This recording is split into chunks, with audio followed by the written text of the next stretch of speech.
Subscribe कीजिए हमारे channel को और दबाइए इस बेल आइकन को ऐसे ही और भी वीडियोस देखने के लिए। नमस्कार दोस्तों, देश दुनिया की बेहद बड़ी और महत्वपूर्ण खबरों में आपका स्वागत है। आज की महत्वपूर्ण खबरों में सबसे बड़ी खबर निकल कर आई है एम्फन चक्रवात को लेकर। जी हां, बहुत तेजी से इन राज्यों की ओर बढ़ रहा है चक्रवात। मौसम विभाग ने जारी किया हाई अलर्ट। जानेंगे इस चक्रवात के बारे में पूरी जानकारी। इसके साथ ही दोस्तों लॉकडाउन को लेकर भी बड़ी खबर आई है। जी हां, जानेंगे कि लॉकडाउन 4 में सरकार ने क्या क्या छूट दी है। साथ ही दोस्तों राशन कार्ड को लेकर भी बड़ी खबर आई है। इसके अलावा 10वीं पास लोगों के लिए भी नौकरी का बड़ा मौका आया है। जी हां, 10वीं पास लोगों के लिए निकाली गई है भर्तियां। जानेंगे इस खबर को विस्तार से। इसके अलावा पाकिस्तान को लेकर भी एक बड़ी ही चौंका देने वाली खबर आई है। जी हाँ, जानेंगे कि आखिरकार पाकिस्तान ने ऐसा क्या किया है जिसकी वजह से भारत पूरी तरह से भड़क चुका है। इसके अलावा दोस्तों सूर्य ग्रहण को लेकर भी बड़ी खबर आई है। जी हाँ, इस तारीख को लगने जा रहा है साल का पहला सूर्य ग्रहण। तो दोस्तों हर खबर को विस्तार से जानने के लिए देखते रहिए इस वीडियो को अंत तक। एम्फन चक्रवात को लेकर आई है बड़ी खबर। तेजी से पश्चिम बंगाल और उड़ीसा की तरफ बढ़ रहा है चक्रवात। भारतीय मौसम विभाग के मुताबिक इन दो राज्यों में भारी तबाही की आशंका की जा रही है। खबरों के मुताबिक बताया जा रहा है कि बंगाल की खाड़ी से उठा ये चक्रवाती तूफान आने वाले समय में भयंकर रूप ले सकता है। 185 किलोमीटर प्रति घंटे की रफ्तार के साथ ये तूफान अगले 48 घंटे में पश्चिम बंगाल और बांग्लादेश के तट से टकरा सकता है, जिसकी वजह से इन राज्यों में पहले ही हाई अलर्ट जारी कर दिया गया है। मौसम विभाग ने इन राज्यों में भारी बारिश का भी अनुमान जताया है। पश्चिम बंगाल और उड़ीसा के जिन तटीय इलाकों को सबसे ज्यादा खतरा है, उन इलाकों में 13 फीट ऊंची लहरें दर्ज की गई हैं। आपको बता दें कि ये लहरें आने वाले समय में 2 मंजिल ऊंचाई तक ऊंची हो सकती हैं, जिसकी वजह से इन राज्यों में भारी तबाही मच सकती है। भारतीय नौसेना में आ रहा है रोमियो हेलीकॉप्टर। अब चीन समेत सभी दुश्मनों की खैर नहीं। भारतीय नौसेना को हिंद महासागर और अरब सागर में चीनी नौसेना की बढ़ती दखलंदाजी से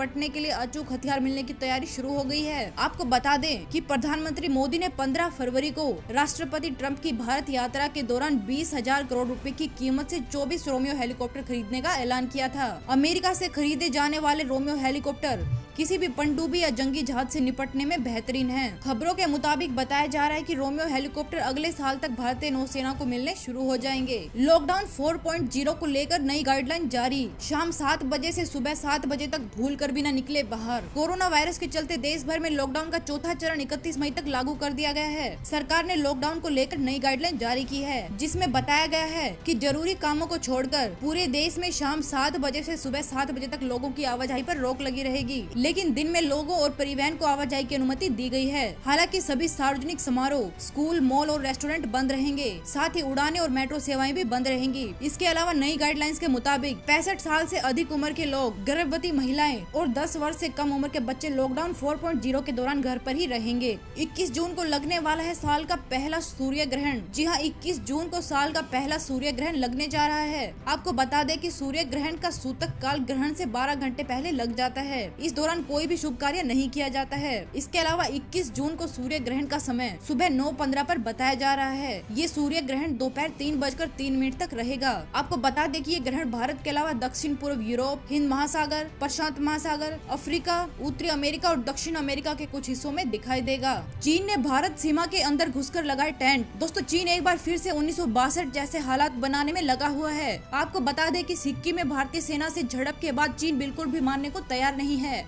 ऐसा लग रहा है कि चीन भारत के साथ युद्ध जैसे हालात बनाने में लगा हुआ है। बीते कुछ दिनों से चीन ने सीमा के आसपास सैनिक गतिविधियां भी तेज कर दी हैं। खबरों के मुताबिक बताया जा रहा है कि एक बार फिर से चीनी सेना ने भारतीय सीमा के अंदर घुसकर अपने टेंट लगाए हैं। इतना ही नहीं, चीन उस जगह पर अपना दावा ठोकता हुआ भी नजर आ रहा है और साथ ही भारतीय सेना को वहां से वापस जाने को भी कह रहा है। 10वीं पास लोगों के लिए रेलवे में नौकरी पाने का बड़ा मौका। बिना परीक्षा ही होगी भर्ती। अगर आप भी 10वीं पास हैं और आपको सरकारी नौकरी की तलाश है तो आपके लिए बहुत ही अच्छी खबर आई है। जी हाँ, देश में जारी लॉकडाउन के बीच 550 से ज्यादा पदों पर वैकेंसी निकाली गई है। इन पदों के लिए आवेदन जल्दी शुरू होने वाले हैं। आपको बता दें कि इन पदों पर भर्ती के लिए कोई परीक्षा या एग्जाम नहीं देना होगा। उम्मीदवारों का चयन मेरिट लिस्ट के आधार पर किया जाएगा।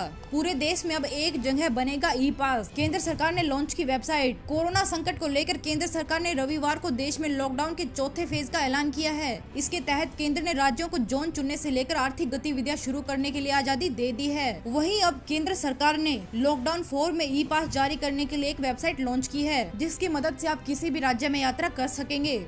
जी हाँ, ये वेबसाइट है serviceonline.government.in। आप इस वेबसाइट पर जाकर 17 राज्यों में यात्रा करने के लिए ई पास के लिए अप्लाई कर सकते हैं। पाकिस्तान पीओके में करवाने जा रहा है चुनाव, भारत ने जताई कड़ी आपत्ति। पाकिस्तान पीओके पर कब्जा करने के लिए नए नए पैतरे आजमा रहा है और वो गिलगित बाल्टिस्तान में अपनी मनमानी करने पर अड़ गया है। भारत की कड़ी आपत्ति के बावजूद पाकिस्तान के राष्ट्रपति ने गिलगित बाल्टिस्तान प्रांत में चुनाव करने के आदेश पर मोहर लगा दी है। बता दें कि 30 अप्रैल को पाकिस्तान की सुप्रीम कोर्ट ने पाकिस्तान सरकार को पीओके में चुनाव कराने की अनुमति दे दी थी, लेकिन भारत ने इस फैसले को लेकर इस्लामाबाद के सामने कड़ा विरोध दर्ज किया है और भारत के विदेश मंत्रालय ने कहा है कि जम्मू कश्मीर, लद्दाख और पीओके भारत का हिस्सा है, इसलिए पाकिस्तान को अवैध कब्जे वाले हिस्से पर चुनाव करने का कोई अधिकार नहीं है। इसके साथ ही दोस्तों बढ़ते हैं अगली खबर की ओर। भारत की मुट्ठी में आई चीन की गर्दन। आपको बता दें कि कोरोना की शुरुआत चीन के वुहान से हुई थी और अब इसने पूरी दुनिया को अपनी चपेट में ले लिया है। पूरी दुनिया में करीब 45 लाख लोग इसकी चपेट में हैं और 3 लाख से अधिक लोगों की मौत हो चुकी है। आने वाले कुछ दिनों में ये पता लग जाएगा कि क्या कोरोना वुहान में चीन की सरकारी लैब से निकला है या फिर जानवरों से फैला है। आपको बता दें कि दुनिया को ये भरोसा इसलिए हो रहा है क्योंकि भारत अगले हफ्ते विश्व स्वास्थ्य संगठन यानी WHO के एग्जीक्यूटिव बोर्ड का चेयरमैन का पद संभालने जा रहा है। जी हाँ, भारत WHO में जापान की जगह लेने वाला है और एग्जीक्यूटिव बोर्ड की अगली मीटिंग में भारत ये पद संभालने वाला है। चीन चाहता तो इतना नहीं फैलता कोरोना, राष्ट्रपति ट्रंप तय करेंगे उसकी सजा।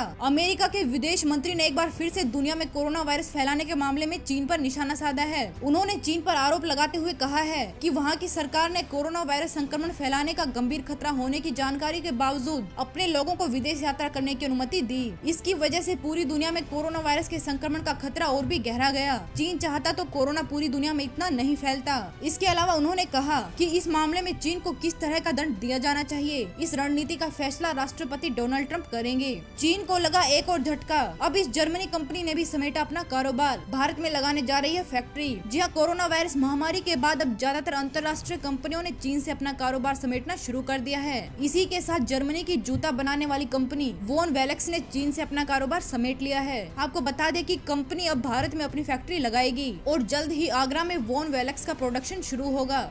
इसके अलावा दोस्तों देश में लागू हो चुका है लॉकडाउन का चौथा चरण। जी हाँ, देश में लॉकडाउन 31 मई तक बढ़ा दिया गया है, लेकिन इस बीच सबसे राहत देने वाली बात यह है कि केंद्र सरकार ने भले ही अगले 2 सप्ताह के लिए लॉकडाउन को बढ़ा दिया है, लेकिन इस बार काफी सारी चीजों को रियायत दी गई है। आपको बता दें कि केंद्रीय गृह मंत्रालय ने लॉकडाउन 4.0 के दिशा निर्देश जारी करते हुए बताया है कि देश में सार्वजनिक कार्यक्रमों पर रोक रहेगी और स्कूल, मॉल, रेस्टोरेंट बंद रहेंगे। इसके साथ ही विमान और मेट्रो ट्रेनों का परिचालन भी 31 मई तक बंद रहेगा। केंद्र सरकार ने रेस्टोरेंट को खोलने के लिए भी बड़ा फैसला लिया है। आपको बता दें कि रेस्टोरेंट खोलने के लिए सरकार ने सिर्फ होम डिलीवरी की छूट दी है। यदि अब तक नहीं बनवा पाए राशन कार्ड तो सरकार ने दिया है एक और मौका। राशन कार्ड से वंचित परिवारों के लिए अच्छी खबर है। जिन परिवारों के पास राशन कार्ड नहीं है वे आने वाले कुछ दिनों में दोबारा से आवेदन कर सकते हैं। आपको बता दें कि पहले आवेदन की अंतिम तिथि 15 मई तक निर्धारित की गई थी, लेकिन अब इस तिथि को और आगे बढ़ा दिया गया है। बता दें कि लॉकडाउन में राशन लेने से कुछ परिवार वंचित हो रहे हैं। इसी वजह से सरकार ने राशन कार्ड बनाने की अवधि को आगे बढ़ाया है। कोरोना वायरस को लेकर हुआ बड़ा खुलासा।